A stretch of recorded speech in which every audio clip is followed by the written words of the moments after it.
9/11 impacted a lot of people in a lot of ways, and for my wife and I, we went through that with everyone else, but the delayed impact for us was when our youngest son, Eric, decided to join the Marines as a direct result of 9/11. He wanted to do something about terrorism.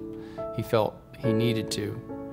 And he walked into our house one day and said, "I've joined the Marines," and I stood up and I asked him, "You know where you're going?" And he said, "Yes." Someone has to go. So, about a year and a half after that, he deployed to Iraq with Lima Company, and he loved the Marines. He loved being a Marine. He loved what he was doing. He knew what he was doing, and everything seemed to be going well as war can go. Emails, phone calls, never once did I ever dream that he would not come home. And then on August 3rd, 2005, I received a phone call at work asking me to come home right away because there were 2 Marines standing at our door. And I knew right away what that meant. But I denied it. I got in my car. I started the longest drive of my life going home to be with my wife and talk to these Marines. And I begged God all the way, please don't let this be what I think it is. But that was not to be.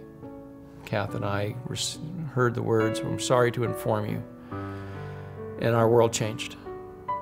And even though we felt God with us, it devastated us. It took us down emotionally, and it was a shock to us. We could not believe that he was gone.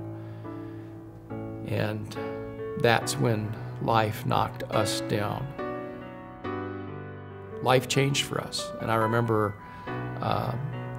running into the pastor in the hallway with my oldest son, and I were walking down the hallway, and we bumped into him, and I was excited about the fact that I had a new boldness because it didn't matter anymore about anything in our life. Didn't matter. It was about moments of truth, moments of witnessing, of sharing with others to make a difference in their life, because you don't know when it's going to stop. And it changed me. And that second chance for me to be a witness for him and to tell others about him was more real then than it had been since I first got saved. And so my wife and I got involved in a ministry where we could do just that. The Begin Again ministry, where we could minister to other married couples that were struggling. And through that, we learned. Through studying God's Word to find answers, we learned. Our marriage got better. Our walk got deeper. And I think that the second chance there for me wasn't about what I lost, but what I gained. And that gain was realizing how alive God's Word is, and that we can never be done learning, that we can never be done searching, we can never be done reading His Word. That is what refreshes us. That is what lifts us up. That is what makes life a joy. My name is Jim Bernholtz, and God gave me a second chance.